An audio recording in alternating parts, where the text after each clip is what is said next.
परम आदरणीय आज के कार्यक्रम के मुख्य अतिथि प्रोफेसर वीरेंद्र कुमार मिश्र जी, भाभी जी को भी प्रणाम करते हुए अपनी बात को आगे बढ़ाएंगे। और हम सब के अग्रज और जिनका बहुत बड़ा योगदान है और जिनके छत्र छाया में हम सब लोग कुछ न कुछ सीखे हैं, ऐसे हम सब के बड़े भाई के नाते भी प्रोफेसर हृदय रंजन शर्मा जी, और इस कार्यक्रम को बहुत अच्छी तरह से जिनके सार्थक प्रयासों से फलीभूत होकर के वेद विज्ञान केंद्र खड़ा है, ऐसे इस संस्था के संचालक प्रोफेसर उपेंद्र कुमार त्रिपाठी जी, वेद विभाग के अध्यक्ष द्विवेदी जी, हमारे बीच में प्रोफेसर ओझा जी, प्रोफेसर राजकुमार मिश्र जी, दयाशंकर मिश्र जी, अन्य बहुत सारे ऐसे विद्वान जो अन्यत्र से भी आए हैं। अत्यंत प्रिय छात्रों, ये विषय मैं एक कृषि वैज्ञानिक होने के नाते इसी विश्वविद्यालय में आप जैसे यहाँ छात्र के रूप में सन 1965 में पदार्पण किया था, बीएससी किया, एमएससी किया, पीएचडी किया, तदनंतर 1975 से लगातार फैकल्टी के रूप में assistant professor, associate professor, professor, पहले के डिजिग्नेशन रहा करता था, लेक्चरर, रीडर, प्रोफेसर, फिर हेड इत्यादि सभी पदों से होते हुए लगातार अभी तक सेवाएं दे रहा हूं। और आप सबको अच्छा लगेगा जान करके, अभी भी सप्ताह में 2 दिन मैं क्लास लेता भी, तो मेरे साथ शोधार्थी भी हैं।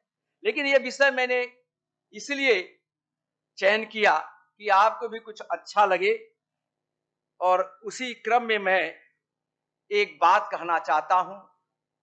आप तो हम सबसे ज्यादा लोग जानकार हैं, हमारे स्वयं प्रोफेसर हृदय रंजन शर्मा, जिनसे बहुत कुछ सीखने को मिला। संस्कृत में साथ मैं जो कुछ करना चाहा तो मैं चाहता हूँ, ये प्रेरणा के स्रोत थे। जब मैं कभी 2007 में जब यहाँ पर हम लोग एक विज्ञान कांग्रेस जो है का विज्ञान भारती की तरफ से आयोजित था वो, तो विश्व वेद विज्ञान कांग्रेस का हम लोगों ने यहाँ सफल अंतरराष्ट्रीय वो बल्कि एक सम्मेलन था, जिसका डॉक्टर साहब और मेरे नेतृत्व में उसको यहाँ पर हुआ। तब से मेरी भी रुचि कुछ लगा कि हमें भी कुछ पढ़ना चाहिए, और मैं खुद भी संस्कृत को पढ़ा और देखा कि कृषि के क्षेत्र में हमारा क्या योगदान है, पहले क्या होता था, और आधुनिक युग में हमारे उपेंद्र जी ने बहुत कुछ बताया। तो मुझे लगा कि इस पर जाना चाहिए। तो एक मैं बात को पहले से लिखा हूं, ये कोई छोटी बात नहीं है। आप सबको पता है कि मानव का उद्भव, यहाँ तक कि सभ्यता का उद्भव, सभ्यता का विकास, ये शुरू ही होता है कृषि के विकास से। कहते हैं जब इस पृथ्वी पर पहला हल चला है, मनुष्य उसी दिन से सभ्यता की तरफ अग्रसर हुआ है, जिसका उल्लेख जो है हमारे उदयपुर कृषि विश्वविद्यालय के लाइब्रेरी में पहला वाक्य लिखा है कि हल की नोक से खींची रेखा मानव इतिहास में जंगलीपन और सभ्यता के बीच की विभाजक रेखा। अर्थात पहले हम आप सब जानते हैं कि स्टोन एज में थे। स्टोन एज के बाद जैसे ही हम आते हैं, खेती की तरफ बढ़ते हैं, वो हमारी सभ्यता के विकास का पहला दिन शुरू होता है। बंधुओं, ये बहुत बड़ी बात है, और इसीलिए कहा गया है कृषि कोई एक दिन की बात नहीं है। समय हम नहीं निर्धारण करते हैं, तो साइंस अपने आप में, मैं एक विज्ञान का विद्यार्थी होने के बावजूद मैं आपके समझ कहता हूं, हमारे प्रोफेसर राजकुमार जी भी हैं, दयाशंकर जी भी बैठे हैं, साइंस लगातार कहता है कि मानव की उत्पत्ति, सभ्यता का उत्पत्ति विकास जो है केवल भी 8,000 10,000 वर्ष तक, हमारे यहाँ किताबों में लिखी हुई सारे हम इतिहास पढ़ जा रहे हैं कृषि का, लिखा है 8 से 10 वर्ष ये इसका समय निर्धारण करते हैं। अब ये भी आया है, आप सब जानते हैं, हमारे पूर्व कुलपति स्वर्गीय लालजी सिंह जी ने भी लिखा कि मानव की उत्पत्ति स्वयं 70,000 वर्ष पहले था। अब आप सोच सकते हैं, अभी उनकी ये डीएनए की खोज जो की है, जो कुछ भी हमको डीएनए से के द्वारा पता चला है, एजिंग जो किया है, तो उससे पता चलता है कि 70,000 था। मुझे पूर्ण विश्वास है हमारे शास्त्रों में, हमारे वेदों में जो कुछ लिखा है, जो काल गणना की गई है, आज वो विषय नहीं है, अन्यथा बहुत समय लग जाएगा। आगे जाएंगे। क्योंकि हमारी सभ्यता का विकास क्या था, एक छोटा सा श्लोक है, कहते हैं वह सोचिए कि सभ्यता जब हम विकास की तरफ गए हैं तो क्या था, क्या स्थिति थी। हम सबको बहुत अच्छा लगता है, कहते हैं न राज्यम न च जारासी, न राज्यम न च राजासी, न दांडिको न दंडको, धर्मणय प्रजा सर्वे रक्षण स्म परस्पर। ये हमारी सभ्यता का एक अलौकिक एक तरह से पॉइंट है। हम कहां से कहां आ गए आप सोच सकते हैं। न कोई राज्य था, न कोई सीमा ही नहीं था, कहीं से कोई भेद होने का सवाल नहीं उठता था। कहां से हम इस सभ्यता हमारी कहां से कहां होती, किस उच्च शिखर पर पहुंची है, ये भी इस श्लोक के द्वारा है। न कोई राजा था, न कोई राज्य करने वाला, न कोई दंड था, न कोई दंड का विधान था। सारे समाज के सभी बंधु धर्म का अनुपालन करते हुए, एक दूसरे की परस्पर रक्षा करते हुए वो अपनी आपस में जीवन यापन करते थे। लेकिन हम आज जो विषय है उस पर आते हैं। कहते हैं कृषि शब्द पहले तो आता है, कृषि कब से कहां से उत्पन्न हुई। क्योंकि हमारा ये हमारे उपेंद्र जी ने जो सब्जेक्ट दिया है, जो टॉपिक दिया है, वो देखते हैं कृषि शब्द के विषय में। तो ये अपना अमर कोश जो जिसको आप सब लोग जानते हैं, उसमें सीधे सीधे लिखते हैं। ये श्लोक हमने इसमें लिखा है, सारी लिखा है, उत्पादनार्थ भूमि कर्षण रूपे वैश्य वित्तीय मिले। तो ये जो लिखा है कि कृषि को सीधे सीधे उन्होंने कहा है कि शस्य उत्पादन, फसल के उत्पादन के लिए भूमि पर कर्षण माने खेती करना, हल चलाना इत्यादि से संबंध है। आप सब लोग इसको ज्यादा व्याख्या कर सकते हैं। उसको जो है उसी के अंदर वो जो है, लेकिन एक शब्द का प्रयोग है जिस पर बड़ा गलत जो है हमारे यहाँ प्रयोग किया गया है। लेकिन ये संस्कृत के शब्द है। आप विद्वान लोग बैठे हैं हमारे समक्ष, संस्कृत के ही सारे विद्वान बैठे हैं, जो इसमें लिखा है कि भूमि कर्षण रूपे वैश्य वित्ती भेदे। ये देखिए विभेद जो किया गया है। तो कृषि आप जानते हैं भूमि पर नाना प्रकार के हम कर्षण करते, खेती के तमाम प्रकार के जो है उसमें क्रियाएं करते हैं। यह संबंध इससे है जिसका कि रूपांतर आज के परिवेश में सोचा जाए तो बड़ा गलत अर्थ निकलता है। हमारे वेदों में, हमारे शास्त्रों में इसका कितना सुंदर है। उसका यही था कि ये एक ही भूमि पर नाना प्रकार के विभिन्न प्रकार के यदि उस पर क्रियाएं की जाती हैं तो वो वैश्य वित्त में आता है। ये आज उसको किस तरह से कितना गंदा शब्द दे दिया गया है वह नहीं। ये हमारे वेदों के अर्थात शस्य उत्पादन के भूमि कर्षण रूपा वैश्य वित्ती कृषि कहलाती थी। ये कृषि के संबंध में लिखा था और हमने इसको कहीं हर जगह लिखा।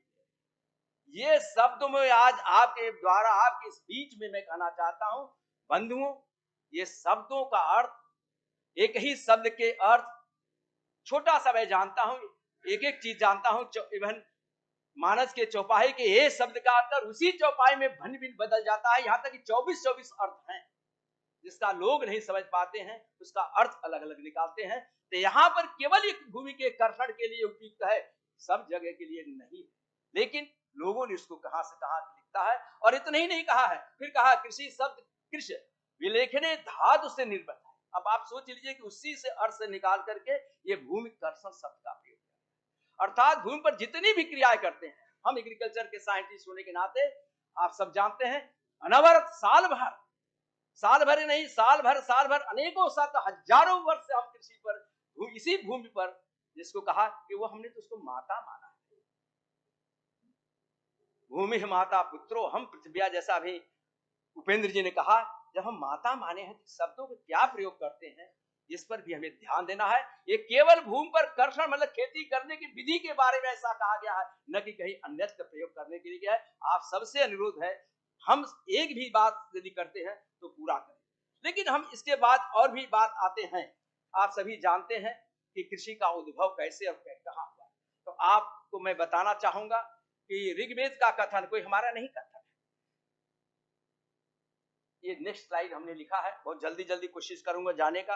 ऋग्वेद का कथन कि सर्वप्रथम देवगण और जनमानस दोनों एक साथ आते हैं और दोनों ने मिलकर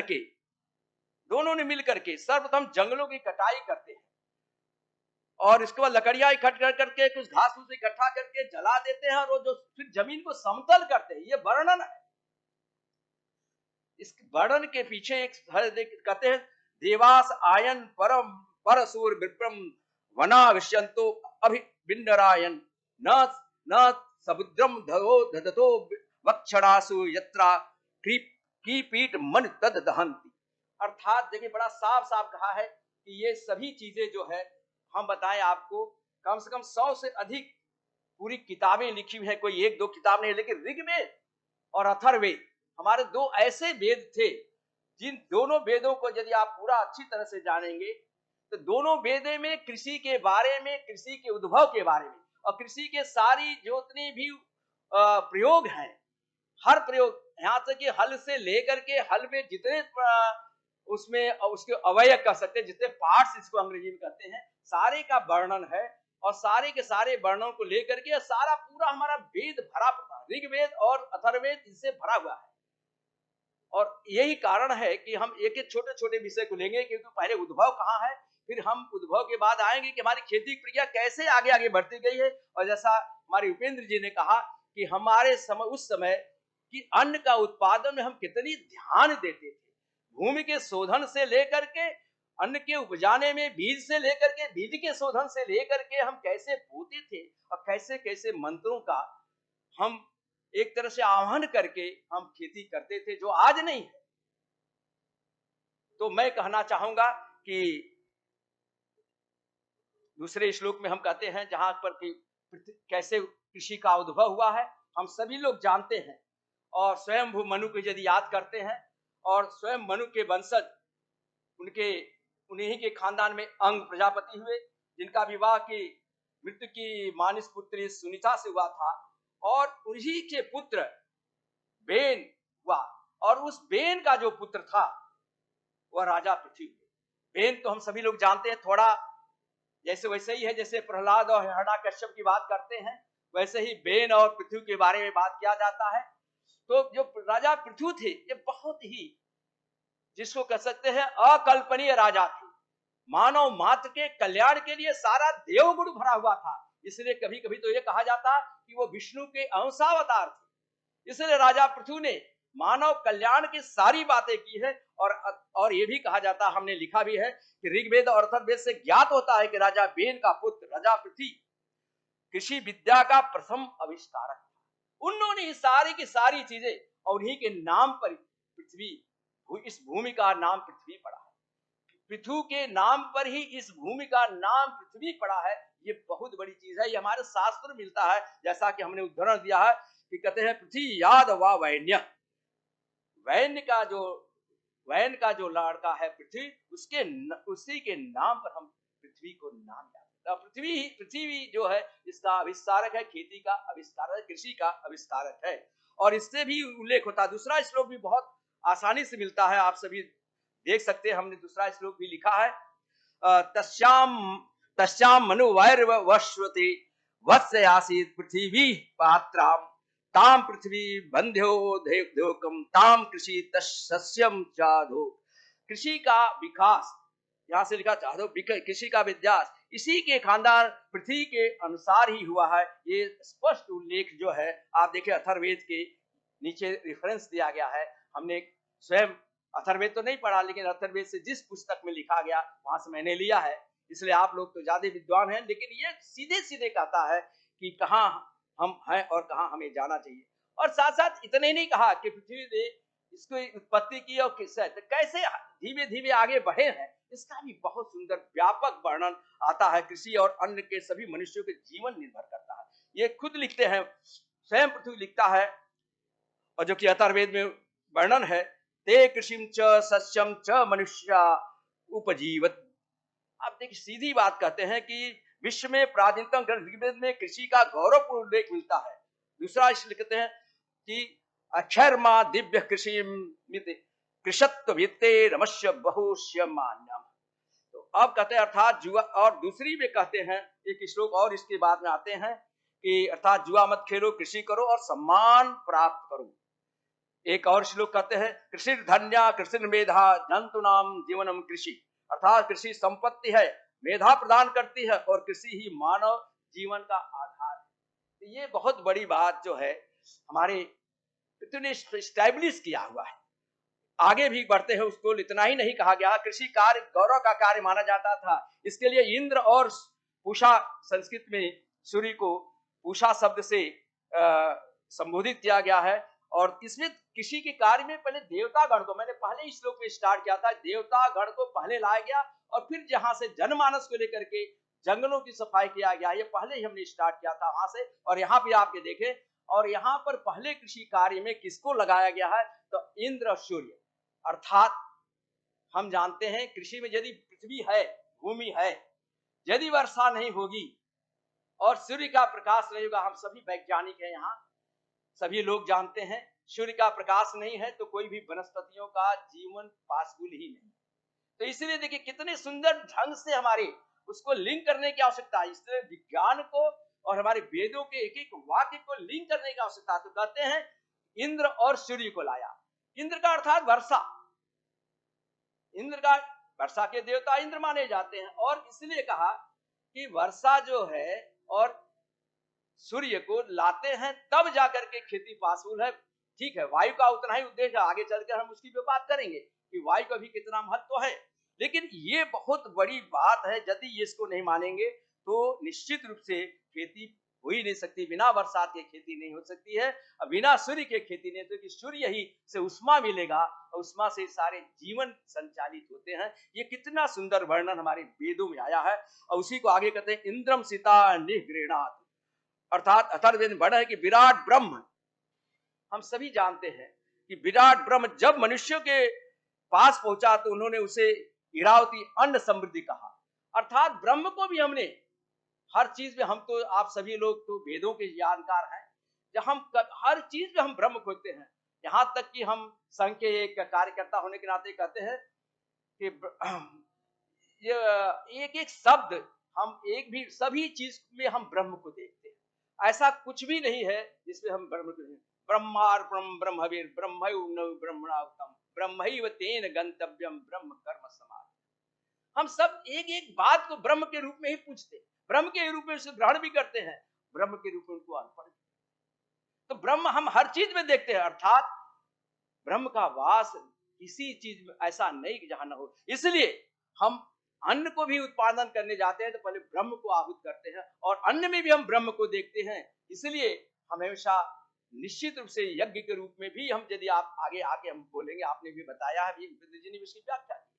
तो अर्थात हम कोई भी चीज ब्रह्म से इतर नहीं देख सकते। सृष्टि में ब्रह्म का उतना ही महत्व है। सब लोग जानते हैं, विवेकानंद की बात करें चाहे किसी की बात कर लें, शायद मनुष्य में को जीवन को चलाने हैं तो अन्न की आवश्यकता है। जैसा इन्होंने कहा पंचकोश की बात करें, हम आगे, चूंकि आज का वो विषय नहीं है इसलिए आगे बढ़ते हैं, उन्होंने थोड़ा सा जिक्र कर दिया है। अन्न सबसे महान है। अन्नमय कोश के बिना दूसरा कोश, तीसरा कोश, चौथा कोश, पांचवा कोश हो ही नहीं सकता। इसलिए अन्नमय कोश बहुत महत्वपूर्ण है। अन्नमय कोश में किस तरह का अन्न लेते हैं, इसका महत्व जो हमारे शास्त्रों में बहुत विस्तृत दिया है। आगे भी बढ़ते कोई एक ही बात नहीं कही है। आप देखें हर जगह इसकी बात आते हैं, कान कहते हैं कृषि विद्या में निपुण होते हैं वो कृषराधि और उपजीवनीय सफल आजीविका वाला कहा जाता है। एक उपाधि भी दी गई, चाहे वो राजा हो चाहे प्रजा हो, जो भी कृषि कार्य में इंटरेस्ट लेता था या कृषि कार्य करता था उसको एक उपाधि दी गई जिसको कृषि राज के रूप में उसको कहते थे। और आगे चलकर कृषि विशेषज्ञों को अन्नविद भी कहा जाता है। जो अन्न का उत्पादन करता था, विशेष रूप से अन्न का उत्पादन करता था, तो हमारे शास्त्र में उसको अन्नविद नाम दिया गया। और जिन्होंने कृषि के नियम बनाए उसको याम बनाए गए, याद यामम चक्रु अन्नविद। इस तरह से हमारे यहाँ शास्त्रों में कैसा वर्गीकरण, कैसा नाम दिया है। ये इसलिए कृषि का उद्भव का कारण, ये विश्व में कोई माना जाए तो भारत ही। यजुर्वेद में राजा का प्रमुख कार्य कृषि की उन्नति करना और जन कल्याण करना तथा धन धान्य की वृद्धि करना था। ये राजा का भी कर्तव्य बता दिया गया था। कोई हमको आपको किसी एक को नहीं कहा, राजा का भी कर्तव्य था कृषि। और कहते हैं कृष्य क्षेमाय त्वा रम्य त्वा पोषाय वा। तो एक राजा का कर्तव्य था, केवल प्रजा का ही कर्तव्य नहीं था, राजा उसकी चिंता करता था, राजा स्वयं करता था। आप सभी जानते हैं कृषि कार्य जब आगे बढ़ा तो स्वयं पृथ्वी ने उसको वर्गीकरण भी किया है। और क्या चार मेन चीज है, हम आज की भाषा में भी जानते हैं। हम खेत की जुताई करते हैं, फिर बुआई करते हैं, फिर उसकी लवाई कर फसल की कटाई करते हैं, फिर उसका मड़ाई करते हैं, जो आज की भाषा में है। संस्कृत में उसको कर्षण, वपन, लवन, मर्दन कहते हैं। तो इस संस्कृत में श्लोक भी दिया है, जब सतत ब्राह्मण का हमने इसको उल्लेख किया है, कृषंत वपवंत लूलंत मृणंत। तो अर्थात कर्षण माने खेत की जुताई करना, वपनः माने बीज की बुआई करना, लवनः माने पके फसल की कटाई करना, मर्दनः माने मड़ाई करना। आज भी वह शब्द जो है प्रचलित है, आज भी हम करते हैं, भले ही वो ट्रैक्टर की विभाग के मॉडर्न एज में हम ट्रैक्टर से करते हैं, लेकिन हमारे बचपन में यही जो आज लिखा है, पहले की जो चल रही हुई प्रवृत्ति थी, वैसा आज भी करते चले आ रहे हैं। हम फिर आगे बढ़ते हैं। तो जल्दी जल्दी कृषि के लिए आवश्यक पदार्थ क्या है, आज भी वो है। मैंने आपको कहा, वो देखिए यहाँ पर सब चीज आ रहा है। सर्वोत्तम एवं उर्वरा भूमि, बिना भूमि के हम खेती नहीं कर सकते।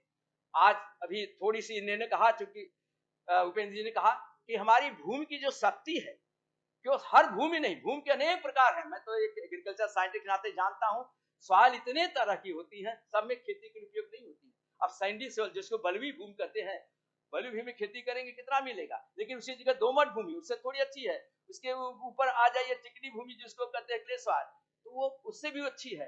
तो कुल मिलाकर के हर फसल के लिए हर तरह की अलग अलग भूमि है। धान की खेती करनी है तो चिकनी भूमि आपको जानी पड़ेगी, लेकिन यदि गेहूं की खेती करनी पड़ी है, जौ की खेती करनी पड़ी, तो तब आपको जिसको कहते हैं दोमट भूमि में आपको आना पड़ेगा। गंगा की जो ये मैदान है, इस पर आना पड़ेगा। तो उसी का वर्णन कि सर्वोत्तम उर्वरा भूमि चाहिए, तो गंगा के मैदानी भाग सबसे अच्छा माना जाता है, क्योंकि प्रचुर मात्रा में यहाँ जो है प्रतिवर्ष माँ गंगा स्वयं इस अपने बेल्ट को वो उर्वरा बना देती है, नेचुरल बनाती है। कैसे बनाती है वो अलग विषय है। फिर हमें अच्छा बीज चाहिए, अच्छा बीज नहीं होगा तो अच्छा हम फसल नहीं प्राप्त कर सकते।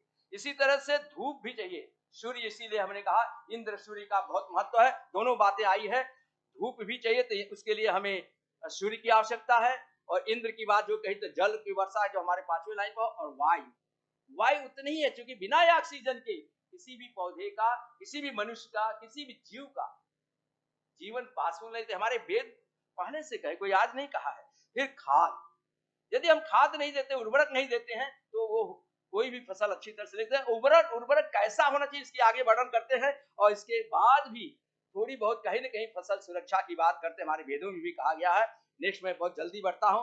और सर्वोत्तम और उर्वरा शक्ति कैसा, और हमारे यजुर्वेद में जो बात कही गई वो कही है, किम वावपनम महत भूमि रावपनम महत। यजुर्वेद में कहता है, यजुर्वेद में एक प्रश्न किया गया कि बीज बोने के लिए सर्वोत्तम स्थान क्या है, तो कहते हैं भूमि ही सर्वोत्तम स्थान है। ये यजुर्वेद कहता है, और कहीं नहीं आप बोल सकते। आजकल हम लोग ट्यूब, बहुत सी खेती ट्यूब पे कर रहे हैं, छतों पे भी कर रहे हैं, लेकिन वो उपयुक्त नहीं है। थोड़ी बहुत कर सकते हैं। अथर्व में इतना ही नहीं कहा, अथर्व में ये भी कहा कि अन्न के लिए उत्तम भूमि और वर्षा की आवश्यकता बताई गई है। यस्याम अन्नम व्रीहि यस्याम इमाम पंच कृष्णय भूमि पर्जन्य पत्नी नमस्तु वर्ष मदवसी। तो ये अर्थात कभी आप जानते हैं कि ये हम अपनी पृथ्वी को भी ये पर्जन्य पत्नैश कहा गया है। अर्थात ये सभी आप लोग जानते हैं कि ये विष्णुपति भी हम कहते हैं, विष्णु पत्नी भी कहते हैं, इसको कहते हैं। अर्थात ये प्रकृति के द्वारा ये सब देते, इसलिए कहते हैं कि इस मंत्र से भूमि को हम पर्जन्य की पत्नी अर्थात वर्षा द्वारा, पर्जन्य का अर्थात पर्जन्य पत्नी मतलब वर्षा के द्वारा आधारित, वर्षा आधारित खेती है इसलिए आधारित है। यहाँ पत्नी का शब्द कोई ऐसा नहीं है, वर्षा पर आधारित है, इसलिए कहते हैं इसको पर्जन्य पत्नी, इसलिए इसको ऐसा कहता है। और फिर कहते हैं वर्ष मदसी, अर्थात इसकी जो भूमि की उर्वरा है वह भी जो है भूमि का पैदावार, भूमि से जो भी अन्न पैदा होगा वो उसके उर्वरा शक्ति पर निर्भर है। ऐसा इस मंत्र में बहुत सुंदर इस अपने यजुर्वेद के इस आख्या में लिखा हुआ है। इस मंत्र में भूमि को पर्जन की पत्नी अर्थात वर्षा द्वारा पालित और वर्ष मिद अर्थात वर्षा से उर्वरक शक्ति की वृद्धि का उल्लेख है। वर्षा से क्यों है, आप सभी जानते हैं कि नाइट्रोजन उसमें एक गैस होती जो रहती है, पानी से मिलती है तो आकर के वो नाइट्रस ऑक्साइड अमोनियम नाइट्रेट बनाती है, जो बाद में चल करके हमें बहुत ही हमें एक उर्वरा के नाते मिलता है। चलिए दूसरा हम कहते हैं भूमि के भेद।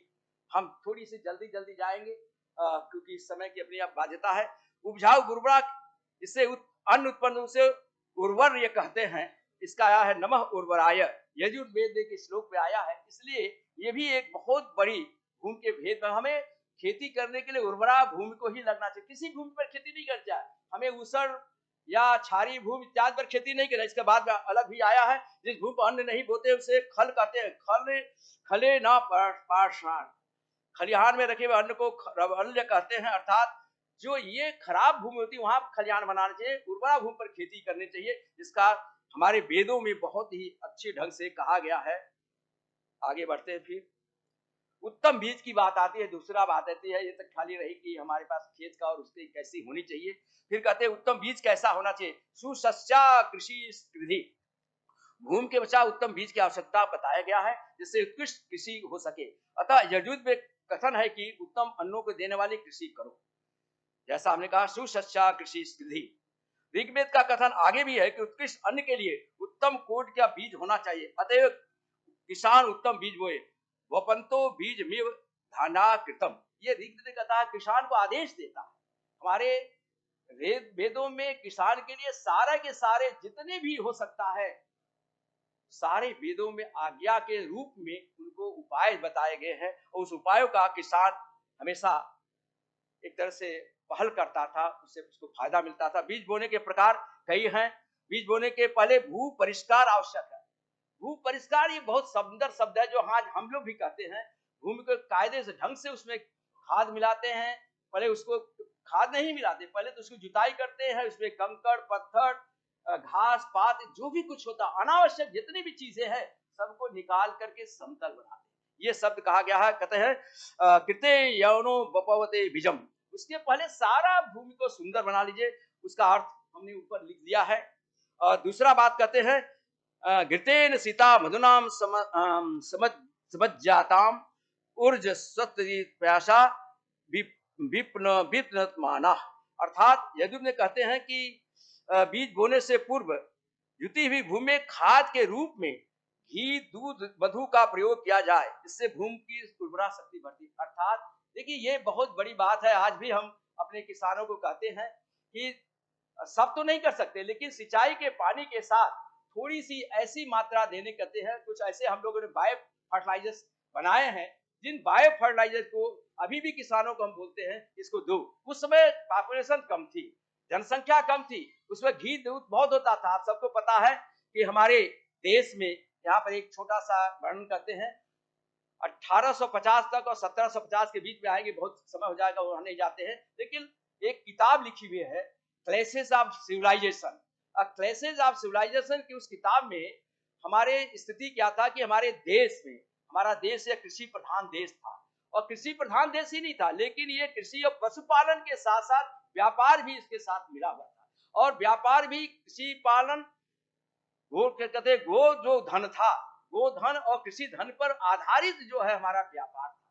और जिसकी वजह से हमारे देश की जो जीडीपी में जो हमारा हिस्सा था, वह समूचे विश्व में कितना बड़ा था इसका अंदाज लगा सकते हैं। तो वो लिखते हैं, लॉर्ड सैमुअल हेटिंगटन करके एक वैज्ञानिक लिखता है क्लेसेस ऑफ सिविलाइजेशन में, कि पूरे समूचे यूरोप से, जिसका कि 18.2% जीडीपी में हिस्सा था, और समूचे यूएसएसआर का केवल 4.5 हिस्सा था, और पूरे भारत का दोनों को भी मिला दी उससे ज्यादा था, हमारा 24.5% अकेले था। तो ये हमारे समृद्धि का निशानी था। जब हम अपने पूर्वजों के द्वारा, वेदों के द्वारा बताए हुए तरीके से हम खेती करते थे, और हम जो है खेती ही नहीं करते थे, गोपालन करते थे। आपको पता होगा, बहुत से हमारे लोग बैठे हैं, यदि हम जानते हैं वनों का आच्छादन कितना था, पहले 33% केवल वन ही वन थे। गोपालन कैसा था, कहते थे कि नंद कहा जाता, महानंद कहा जाता। नंद 1 लाख गाय को पालन करने को नंद कहा जाता, 10 लाख गायों को पालन करने वालों को महानंद कहा जाता था। आप सभी जानते हैं। आगे नहीं बढ़ते हैं, कितनी बड़ी गोवंश की शक्ति हमारे देश में थी, और वही हमारे समृद्धि का कारण था। फिर गोबर की कहां से कमी होगी। तो ये सारी बातें जो है, इसलिए बीज को बड़े उससे शोधित किया जाए। घी दूध और मधु से शोधित करके यदि बीज बोते हैं, तो निश्चित उसके अंदर एक दैवी शक्ति का, एक सुंदर औषधि गुण का निर्माण होता है, और उसको बोते हैं तो वो गुण जो है ट्रांसफर होता है पौधों में, पौधे से फिर बीज में आता है। आप सोच सकते हैं वो बीज, हमें अपना बचपन याद है, हम लोग जब उसको रोटी खाते थे इतनी मीठी लगती थी। यही आज जो गोभी खा रहे हैं, जो हमारे समय के मिश्रा जी बैठे हैं, डॉक्टर साहब बैठे हैं, हम जब गोभी की सब्जी खाते थे और जिसमें उसमें के घी खाते थे, घर में घी पड़ जाता था, पूरा गांव महक जाता था। ये हमारे बचपन में था। आज क्या हो रहा, इससे आप लोगों से छिपा नहीं है। नेक्स्ट जल्दी फिर कहते हैं धूप, उसी तरह से जैसा बताइए धूप का तात्पर्य है, ये सीधे लिखते हैं, देखिए फसलों के ऊपर इसका बहुत बड़ा प्रभाव है। दशानो देव सविता धर्म साविता, धूप नहीं है तो क्लोरोफिल नहीं बनेगा, क्लोरोफिल नहीं बनेगा तो फोटोसिंथेसिस नहीं होगी। अब ये पढ़ाने की आवश्यकता नहीं, लेकिन वेदों में बहुत पहले से लिख दिया गया। आज हमारे वैज्ञानिक इस चीज को खोज के ला रहे हैं, हमारे वेद सारा लिखे हुए हैं। वायु नहीं होगा, ऑक्सीजन कहां से, नाइट्रोजन कहां से, कुछ नहीं देगा। आगे फिर बढ़ते हैं तो थोड़ा जल्दी करें। जल वर्षा, हम पहले इसके बारे में बहुत कुछ कर चुके हैं। निकामे निकामे न पर्यंतो वर्षा, बिना इसके काम ही नहीं हो सकता। बिना वर्षा के आप कोई खेती कर ही सकते, वर्षा भी हुआ उसमें सारी खेती जो है वर्षा आधारित खेती, और हम वर्षा का जल संचयन करते थे। कृषि पराशर पूरा भरा हुआ है, पूरा का पूरा भरा पड़ा है कि वर्षा का संचयन कैसे है।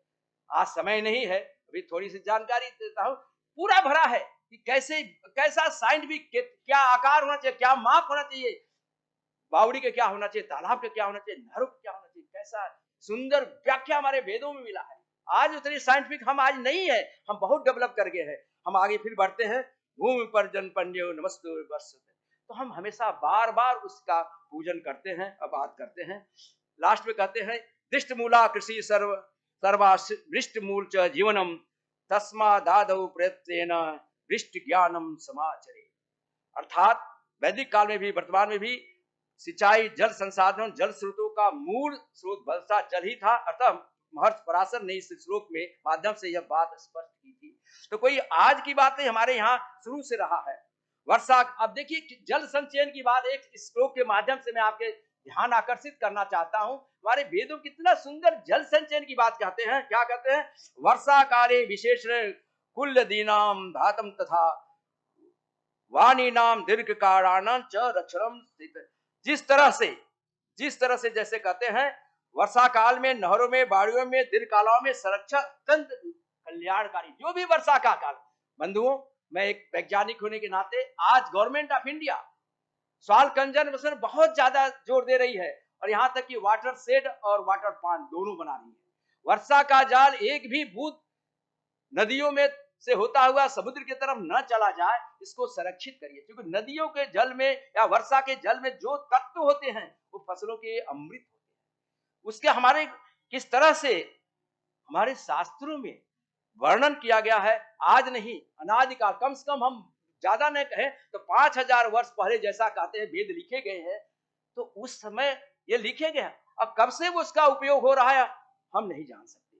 उसका संबंध देखिए कैसे, और आगे के श्लोक में मैं बताना चाहूंगा। इतना सुंदर वो श्लोक इसमें वर्णन करते हैं कैसे इस पानी का रक्षण करना चाहिए, वैसे ही करना रक्षण करना चाहिए जैसे जो गृह स्वामी होता है अपने बहू को अर्थात कुल स्त्रियों के रक्षण करता है, उसकी जैसे रक्षण करता है, उसी तरह से किसान को खेत में पानी, वर्षा के पानी का रक्षण करना चाहिए। कहते हैं यथा कुलार्थी कुरते कुल स्त्री परीक्षण तथा संरक्षयेत वारी भारत काले समागते। कितना सुंदर लिखा है कि क्या उदाहरण दिया, क्या मेल दिया इस श्लोक में। घर की कुल अपनी कुल बहू को जिस तरह से रक्षा करते हैं, वैसा ही रक्षा, उतनी ही गंभीरता से रक्षा वर्षा के पानी को करने के लिए कहा है। बंधुओं, वर्षा के जल का कैसा विभेद है। दिव्या खंडमित्रा स्वयंजा समुद्रा था। वर्षा का जल, कुआं आदि का जल, स्रोत आदि का जल, समुद्र में मिलने वाली नदियों का जल, यही सिंचाई के साधन असली है।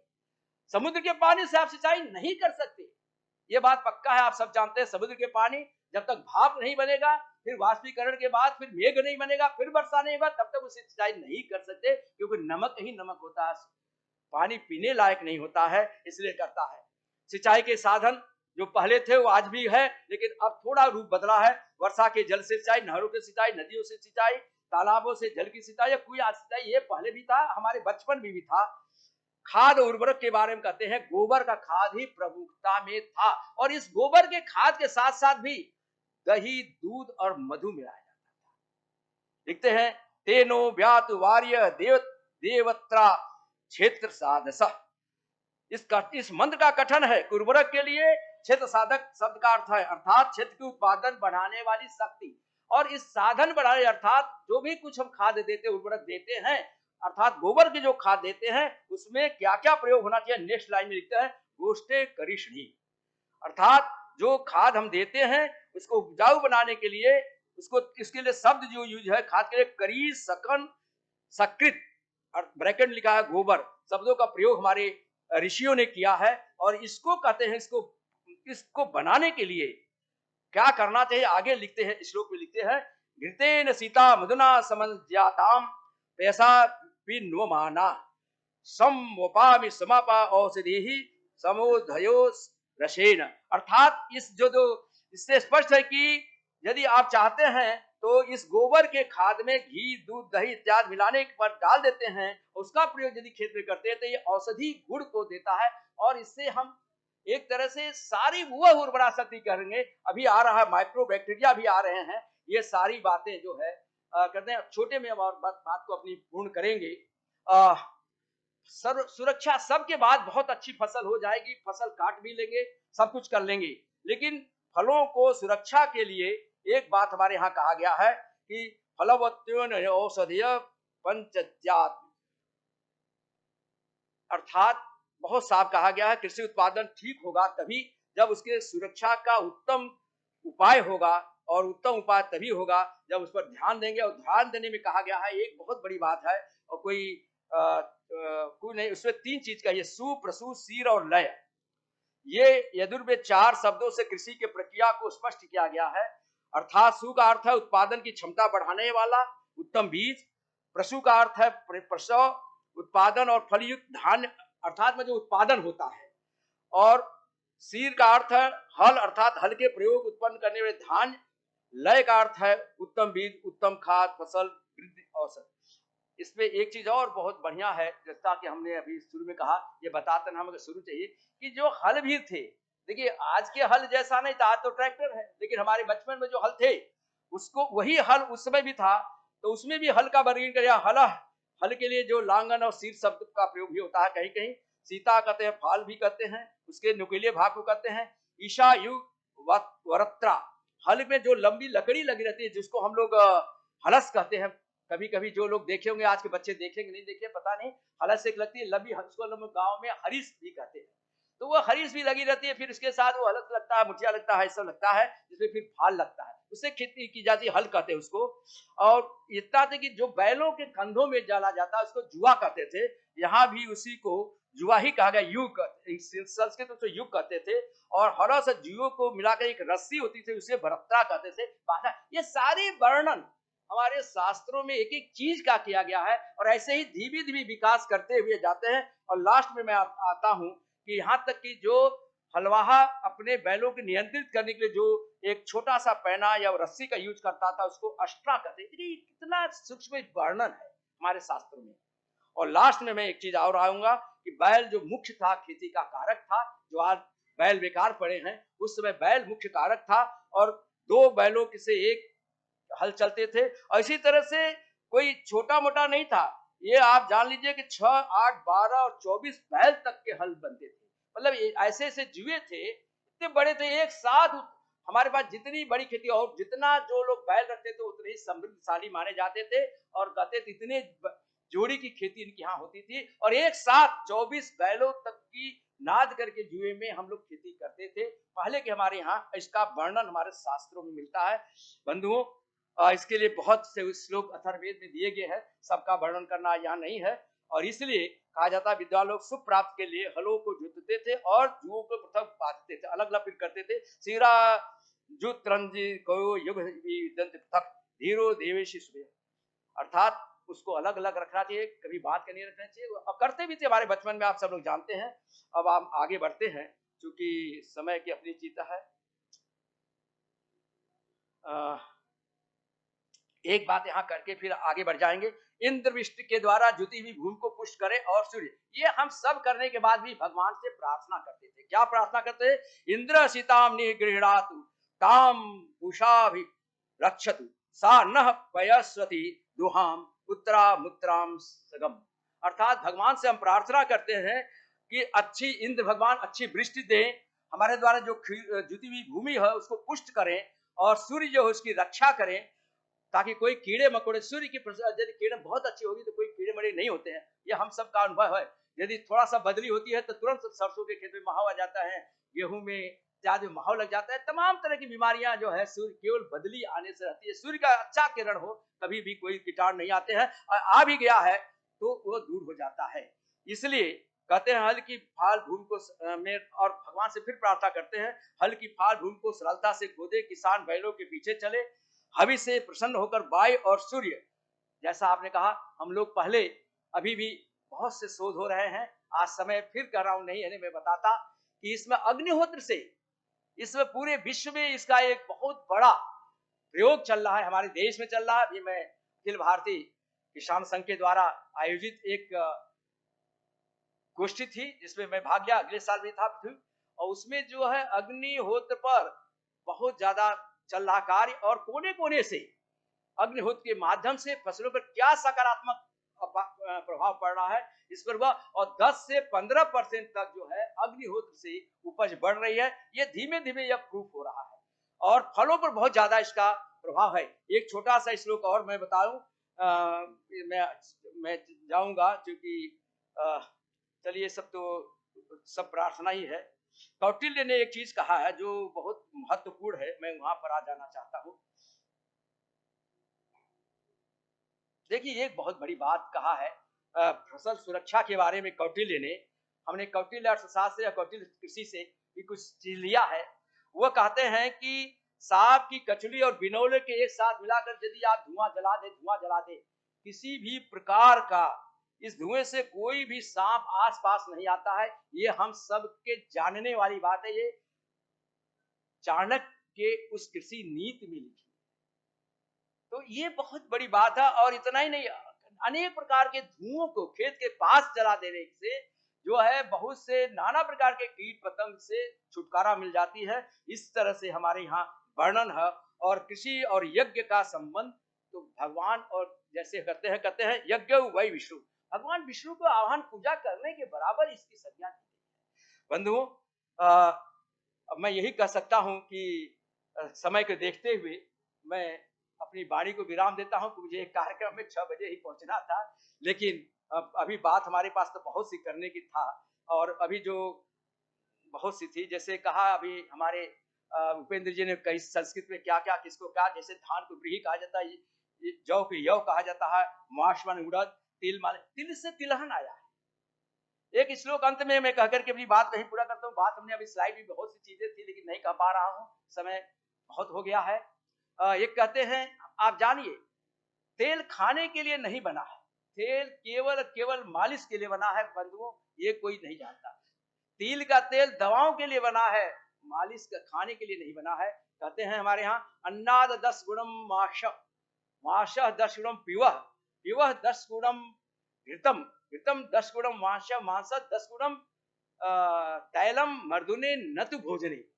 अब ये आपको बात समझना है, मतलब अन्न वाली फसलों से 10 गुनी ताकत जो है दलहनी फसलों, माश माने उड़द की फसलों में है, और इससे 10 गुना ताकत पियो माने दूध में है, और दूध से 10 गुना ताकत जो है घी में है, 10 गुना ताकत से मांस खाने वाले जो लोग मछली खाते हैं, मछली का विशेष वर्णन है यहाँ पर, मछली खाने वाले, और मछली से भी 10 गुना ताकत तेल के मर्दन में मालिश करने में है। न तो भोजन, भोजन नहीं, भोजन करने लिए घी अंत कर दिया है। देसी घी का सेवन हमारे शास्त्रों में कहा गया है। बंधुओं मैं बोलना बहुत था, लेकिन समय के उपलब्ध मैं अपनी वाणी को ही विराम देता हूं। जय संस्कृति, जय भारत।